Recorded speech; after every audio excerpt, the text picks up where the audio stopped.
ଆପଣ ଯଦି ମୀନ ରାଶିର ବ୍ୟକ୍ତିବିଶେଷ ହୋଇଥାନ୍ତି, ତେବେ ଭିଡ଼ିଓଟିକୁ ଶେଷ ପର୍ଯ୍ୟନ୍ତ ନିଶ୍ଚୟ ଦେଖନ୍ତୁ। କାରଣ ମାର୍ଚ୍ଚ ମାସରେ ମୀନ ରାଶିଙ୍କର ବ୍ୟକ୍ତିବିଶେଷଙ୍କ ଜୀବନରେ କିଛି ଏମିତି ବଡ଼ ପରିବର୍ତ୍ତନ ହେବାକୁ ଯାଉଅଛି, ଯାହା ଆଗାମୀ 10 ବର୍ଷ ମଧ୍ୟରେ କଦାପି ହେଇନାହିଁ।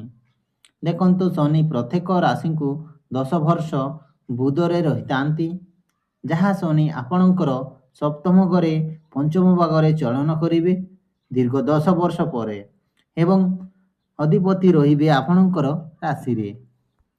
ତେଣୁ ଆପଣ ଯଦି ମୀନ ରାଶିର ବ୍ୟକ୍ତିବିଶେଷ ହୋଇଥାନ୍ତି ତେବେ ଏବଂ ଈଶ୍ୱରଙ୍କୁ ସ୍ୱଚ୍ଛ ହୃଦୟରୁ ବିଶ୍ୱାସ କରୁଥାନ୍ତି, ତେବେ ଭିଡ଼ିଓଟିକୁ ଲାଇକ୍ କରିବା ସହ ଚ୍ୟାନେଲକୁ ସବସ୍କ୍ରାଇବ୍ ନିଶ୍ଚୟ କରିବେ। ତା ସହିତ କମେଣ୍ଟରେ ଜୟ ମହାଦେବ, ଜୟ ଶନିଦେବ ନିଶ୍ଚୟ ଲେଖିବେ। ଦେଖିବେ ଆପଣଙ୍କର ନିଶ୍ଚୟ ମଙ୍ଗଳ ହେବ।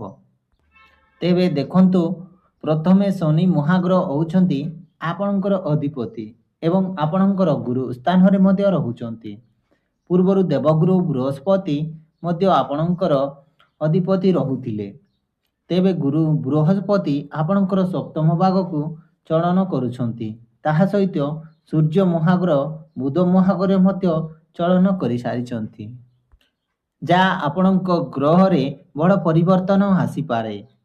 ଖାସ୍ କରି ଦେଖନ୍ତୁ ମୀନ ରାଶିର ବ୍ୟକ୍ତିବିଶେଷଙ୍କର କ୍ୟାରିୟର ବିଷୟରେ।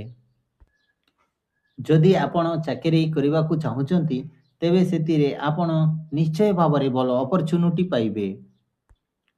ତାହା ସହିତ ଆପଣ ଯଦି ଚାକିରି କ୍ଷେତ୍ରରେ ଯୋଗଦାନ କରିସାରିଛନ୍ତି, ତେବେ ଆପଣଙ୍କୁ ବହୁ ମାତ୍ରାରେ ପ୍ରମୋସନ୍ ମଧ୍ୟ ମିଳିପାରେ।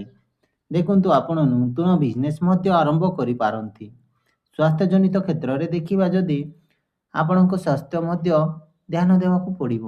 ଆପଣଙ୍କର ସ୍ୱାସ୍ଥ୍ୟ ବହୁତ ମାତ୍ରାରେ ଅସୁସ୍ଥ ରହୁଥିଲା, କିନ୍ତୁ ଦେଖିବେ ଆପଣ ସ୍ୱାସ୍ଥ୍ୟରେ ଧୀରେ ଧୀରେ ସୁଧାର ଆସିବାରେ ଲାଗିବ ଏବଂ ସ୍ୱାସ୍ଥ୍ୟରେ କୌଣସି ଅସୁବିଧା ଦେଖିବାକୁ ମିଳିବ ନାହିଁ। ତାହା ସହିତ ଦେଖିବା ଆପଣଙ୍କର ମଙ୍ଗଳ ଗ୍ରହ ହେଉଛନ୍ତି ଲାଭ ଘରର ଅଧିପତି। ତେଣୁ ଏହି ମାର୍ଚ୍ଚ ମାସରେ ଆୟ ଆପଣଙ୍କର ବୃଦ୍ଧି ହେବ ଏବଂ ବ୍ୟୟ କମ୍ ହେବ। ପରିସ୍ଥିତି ମଧ୍ୟ ସ୍ଥଗିତ ରହିବ। ଆପଣ ଏହି ମାର୍ଚ୍ଚ ମାସରେ ବଡ଼ ଲାଭଦାୟକ ହୋଇପାରନ୍ତି। ତେଣୁ ବ୍ୟବସାୟ କ୍ଷେତ୍ରରେ ଧ୍ୟାନ ଦିଅନ୍ତୁ ଏବଂ ଅଧିକ ଲାଭ ନିଶ୍ଚୟ ମିଳିବ। ଯଦି ପ୍ରେମ ବିଷୟରେ କଥା ହେବା, ଯାହା ଛୋଟ ବଡ଼ ସମସ୍ୟା ଦେଖା ଦେଉଥିଲା, ତାହା ଏବେ ସମ୍ପୂର୍ଣ୍ଣ ସମାପ୍ତ ହେବାକୁ ଯାଉଅଛି। ପ୍ରେମରେ ଆନନ୍ଦମୟ ଜୀବନ କାଟିପାରନ୍ତି। ବିବାହ ପ୍ରସ୍ତାବ ମଧ୍ୟ ଆପଣଙ୍କୁ ମିଳିପାରେ। ତେଣୁ ଏହି ମାର୍ଚ୍ଚ ମାସ ପ୍ରତ୍ୟେକ ସୋମବାର ଶିବ ମନ୍ଦିରକୁ ଯାତ୍ରା ଆରମ୍ଭ କରନ୍ତୁ। ଦେଖିବେ ଅଧିକ ମଙ୍ଗଳର ଉନ୍ନତି ନିଶ୍ଚୟ ହେବ।